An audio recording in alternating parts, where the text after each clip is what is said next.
3, Dalawa. 1.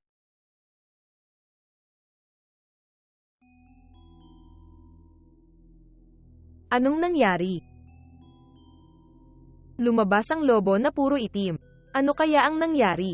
Hush ang lahat. Mahal, anong nangyayari? Wala akong naiintindihan. Relax lang, Philip. Di magtatagal ay malalaman na ng lahat ang nangyayari. Ano kaya ang nangyari? Pero anong misteryo ba ang napakahalaga na makakasagabal sa baby shower natin? Ikaw ay isang napakahalagang piraso ng kwentong ito.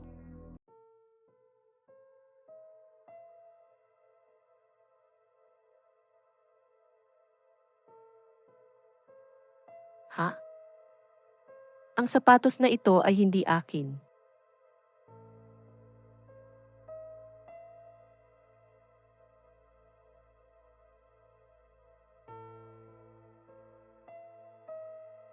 Hindi ako naniniwala dito. Sila na ang magbabayad.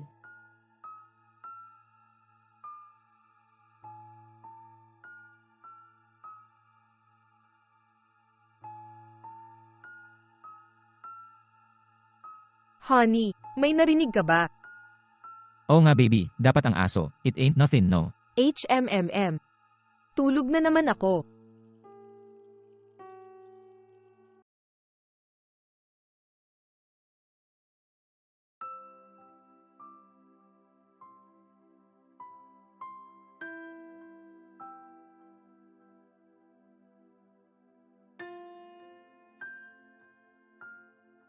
Naku, paano niya ginawa sa akin yun? Kasama ang best friend ko.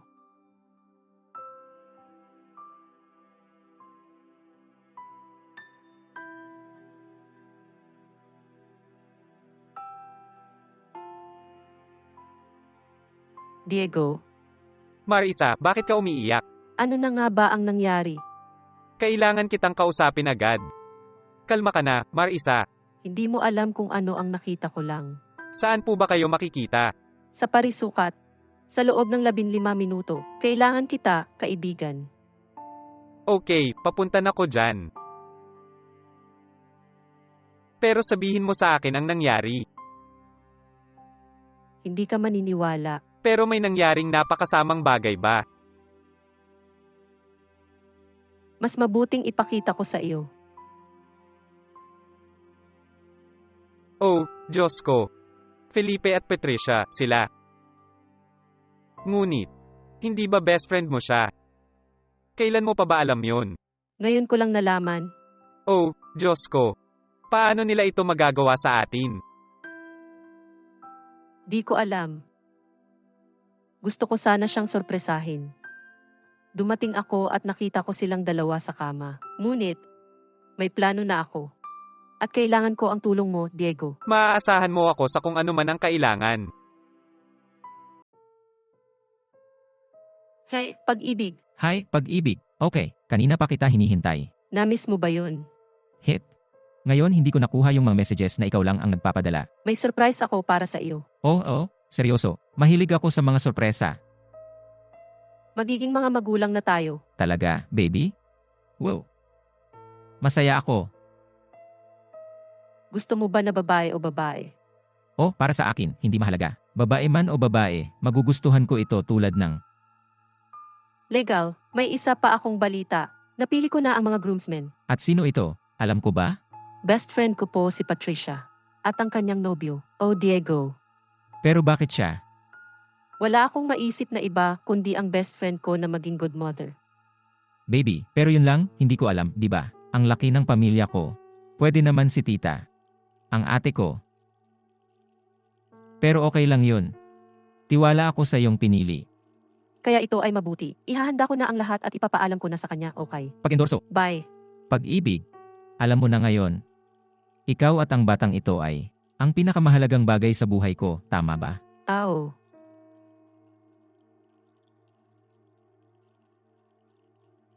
Nakakatakot nga. Tumahimik ka at magkape ka dyan, go. Wow, halos hindi ka tumitigil sa bahay at ganito pa rin ang pakikitungo mo sa akin. Pagod na lang akong magtrabaho na parang convict para suportahan itong bahay doon. Philip, ako ang nagbabayad ng tubig at kuryente at ako rin ang nag-aalaga sa aking mga magulang kapag weekend. Hindi mo ako makausap ng ganyan. Pero ako ang benches mo sa iba. Pagod na ako ngayon. Hindi ko hahayaan na kausapin mo ako ng ganyan. Gawin mo ang gusto mo, tapos na ako.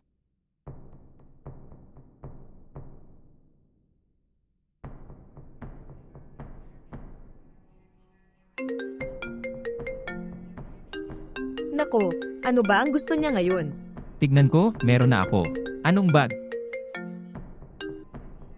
Hipo, ano po gusto nyo? Hindi, walang nangyari. Ano ba ginagawa mo? Nagtatrabaho ako, tigilan mo na ako. Kaya lang gusto ko Hindi mo gusto nothing, ako working. Walang baby, basta sana sumama ka sa akin sa hospital. Ngayon ang araw para malaman kung lalaki o babae ang anak natin. Hindi ako makakapunta, okay? Bena. Paano nakakainip? Philip, Oh my God, hindi ako makapaniwala na ginagawa niya ito sa'yo. ouch! Okay lang ba ang lahat? Hindi ang sanggol. Sige, dadalhin kita sa ospital. Ngayon na. Ipagpatuloy natin ang sasabihin ko. Pero Marisa, bakit lahat ng gulo? Tumahimik ka na, Patricia. Ang revelation tea ay akin, ginagawa ko ang gusto ko. Dalhin ang lahat ng mga cellphone sa kamay.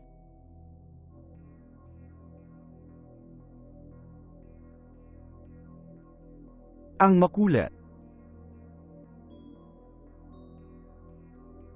Wow! Kasama ang kanyang matalik na kaibigan. Tumahimik ka. Ito ay maaari lamang maging assembly. Pag-mount. How dare you lie to Emma face? Baby, kalmado ka na. May explanation na yan. Tingnan mo, inasahan ko ang pagtataksil ng lahat, pati yung kay Patricia. Ngunit mula sa iyo, Philip, sinira mo ang puso ko. Kaibigan, mahal na mahal kita. Patawarin mo na lang ako. Ang bait mo, Patricia. Pareho mo akong niloko. Kalma ka na, mag-usap tayo. Ituwid natin ang record. Marisa, napakaraming taon ng pagkakaibigan. Huwag mo na sana itapon lahat. Alam mo ba?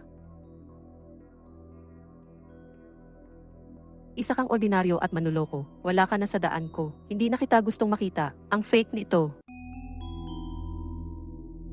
Sapat na, Marisa. Tumingin sa mga bisita. At may isa pang bagay.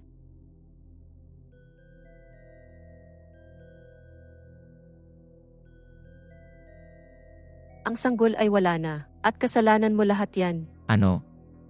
Kasalanan ko.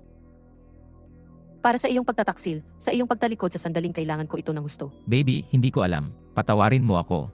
Sinira mo na ang lahat, Philip. Ang pag-ibig ko, patawarin mo ako. Pasensya na, pero wag mo akong pababayaan. Umalis ka na dito, Philip. Hindi ko na nais na makita ka pa. Kalma ka na, kaibigan. Tapos na ang pinakamasama. Nawala ko ang aking sanggol dahil sa kanila. Hindi nila karapat-dapat ang iyong pagdurusa. Mananalo ka na. Makakaasa ka sa akin. Alisin mo ako dito, Body.